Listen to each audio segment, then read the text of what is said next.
So the holidays are super frustrating when you have a migraine. Not only are they in the middle of December where it's dark and snowy and weather is everywhere triggering things, but then you've got all of the busyness and all of the family visiting, the stress of the holidays. And maybe for me, the worst part was that I couldn't eat any of the things that any of my family members brought, that friends baked for me, none of it. I couldn't eat it because it would trigger a migraine. And so it was a super frustrating time for me. So I'm guessing that you probably have a similar experience, maybe a love-hate with the holiday season.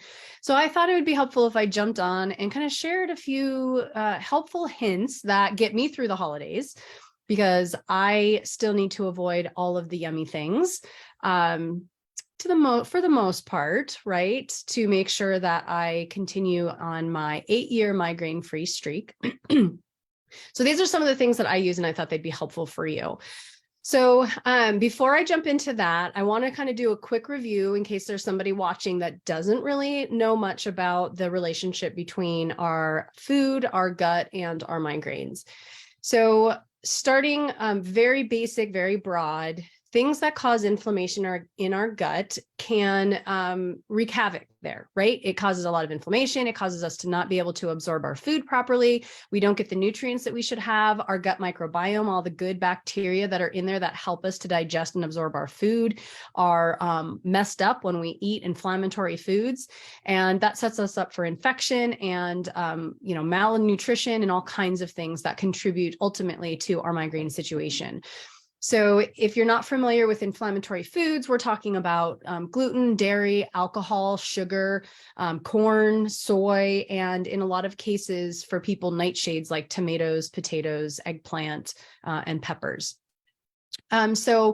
When we're looking at inflammation in the gut, a lot of times I get the question, well, what does that have to do with my migraine? Well, if you have a food trigger, you know that there is a very close connection, but what research is actually showing is that our gut acts as a second brain.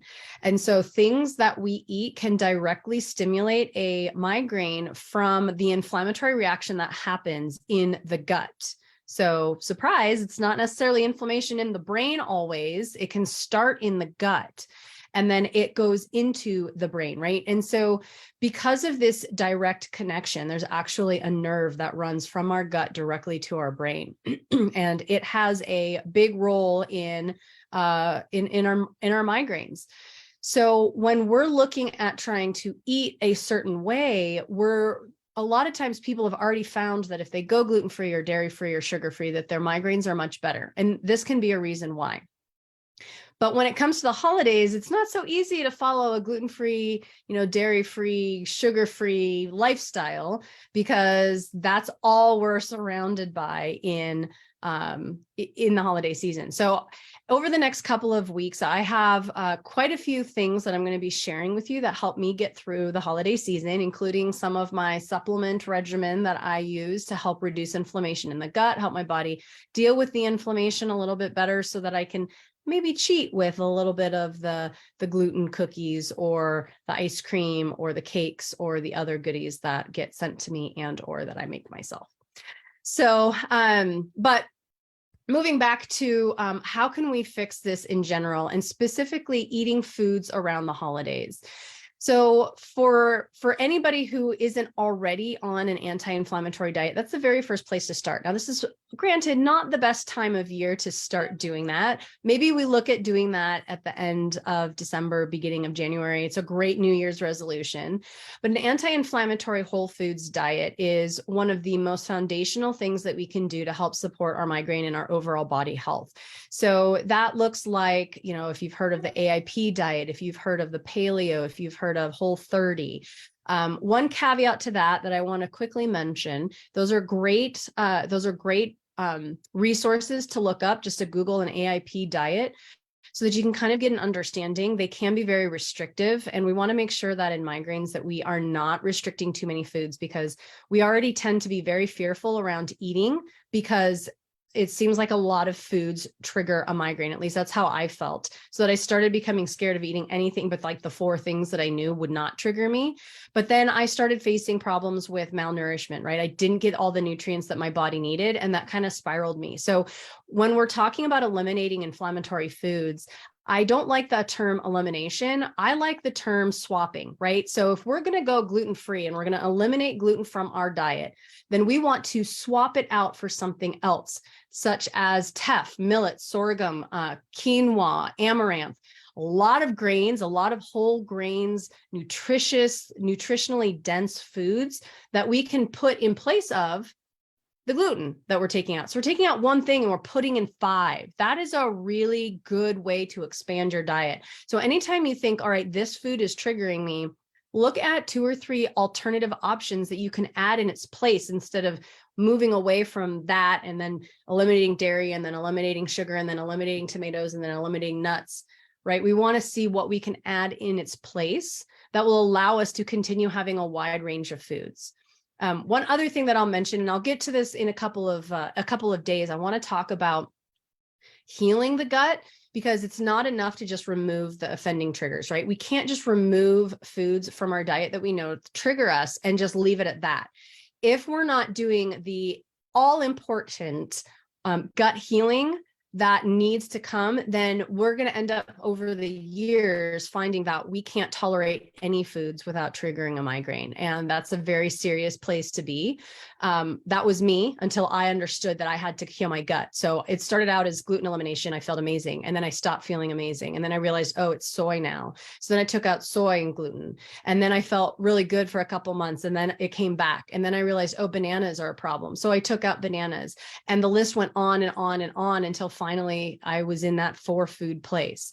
It wasn't until I realized that I actually had to heal my gut that I could reintroduce these foods without triggering a migraine. And so now I can eat almost anything that I want within reason and with a certain frequency cap, right? I can't go crazy, but I can have gluten. I can have that delicious bread with the meal and not have a problem as long as I do it in a reasonable way. So that is super important so that you are not kind of stuck in this corner of eating 2 or 3 foods every single day for the rest of your life. Not only does that get boring, but those 3 foods I can guarantee you does not have all of the nutrients that your body needs to function properly. So I go into this a little bit more in depth in a couple other videos that I have over on YouTube. So you can look for Migraine Mastery, A Migraine-Free Life. And there's the video Foods That Trigger Migraines, and there's the video Diet Changes for Migraines. Both of those can be helpful and give you some other dietary anti-inflammatory options to kind of look at, and dives a little bit more into the dietary piece there. But when we're talking about holiday specific, let's get back to the topic at hand here. Googling something like, let's take your favorite recipe. So for example, one of my favorites was the green bean casserole. So we'd make it right with the Campbell's mushroom soup and the frozen green beans, and then is it French's onion? If you look at those ingredients of those foods, except for maybe the green beans, as long as they're organic, they're probably fine. But the rest of it, not super awesome choices to feel good. However, you can get organic dairy-free mushroom soup. You have to look for it, but there is an option out there. There's 1 or 2 of them that I've used. It's not always mushroom soup. It's not always as creamy, but it has the flavor that you can use in place of the Campbell's, right? So we can kind of do a little bit of searching for a healthier alternative. At the very least, even if you don't go gluten or dairy free, you're getting rid of all the additives and the artificial, whatevers, and the stabilizers and all of the things that aren't food that come in our food. If you can move into an organic brand like Amy's or Amy's is a good one. Open Harvest, I think, is another one. There's a bunch of them now, right? So you can just Google on Amazon or Whole Foods an organic mushroom soup. And at least you go there. At least that's a healthier option. And then you can do the same thing for the onion, the the French's onions, the crispy ones, you can Google an organic option for that. And then suddenly we go from a very inflammatory food to just a somewhat inflammatory food, right? I'm not going to say that, you know, deep fried crispy onion strips are going to be healthy in any regard, but it's a way to move from over here to more over here. And so the less that we have, the less inflammation we expose our body to, the less it has to deal with, the less migraines that we tend to get. So that can be one thing that you can do. Another option is to Google that dish, Google green bean casserole, AIP, or paleo green bean casserole. And there are so many amazing people out there who have come up with ways to cook your favorite meals without the inflammatory food groups. And so all you have to do is a little research, just a little Googling, take the name of your favorite, you know, roast turkey and put AIP in front of it, AIP roast turkey, or paleo, you know, turkey and gravy. And they will have non-dairy, non-gluten, non-corn options for you to be able to make your favorite foods. Now, sometimes it does taste a little bit different. It might not be quite what you are used to, and it does take a little bit of time to change to some of these different things. But I would have taken that over the 3-day migraine that I would get after, you know, a big holiday feast any day of the week. Maybe you're different, and that's okay. But for me personally, that was a big deal to be able to still enjoy the meal with my family and not be in bed for days afterwards. Another option for looking at some of the goodies that we have is sugar-free baking. Just Google sugar-free baking. You can Google AIP baking.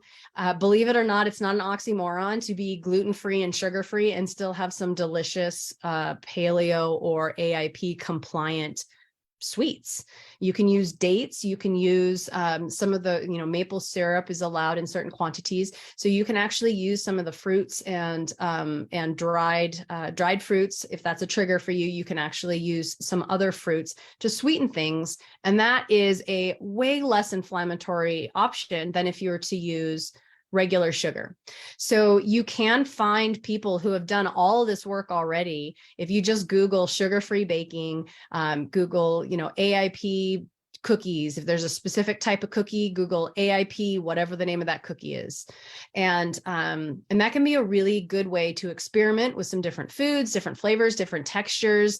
It's going to take a little trial and error, I'm not going to lie. But if you enjoy baking, then that's something that you can do is just grab the ingredients and start experimenting, finding things that work for you. You might have to kind of go maybe not 100% with the paleo at first. You might want to, you know, moderate it with some actual sugar, because for someone who's been sugar-free for as long as I have, it's way sweet enough. But from where I started from, it probably would have tasted like there was no sugar in there. So you do want to kind of moderate it a little bit, especially if this is something that's new for you. But at least you can experiment and you can figure out how much of what do you need, how little sugar can you get away with. Can you use honey or maple syrup instead of white sugar? There's lots of great options for that too. So hopefully that's helpful in understanding a little bit about the importance of trying to go with an anti-inflammatory diet. Again, if that's completely new to you, this is not going to be the best time of year to be trying that. But any little thing that you can do, that you can implement, just one little step, one little thing, maybe instead of having 14 cookies today, you only have 7. That's a step in the right direction, right? So make just little goals for yourself for the rest of the month, and see if you can't come up with some fun, maybe 1 or 2 fun recipes to try. That can be your contribution. If you're not cooking the whole meal yourself, you can maybe bring in an AIP compliant dish and experiment it with your family and see yay or nay. And then think of how you can adjust it to suit your family a little bit more in the future. So I hope that's helpful. If you have any questions specifically for me on any of this, I'm happy to share any of my favorite recipes or answer any questions that you might have. You can just leave a comment in the chat below.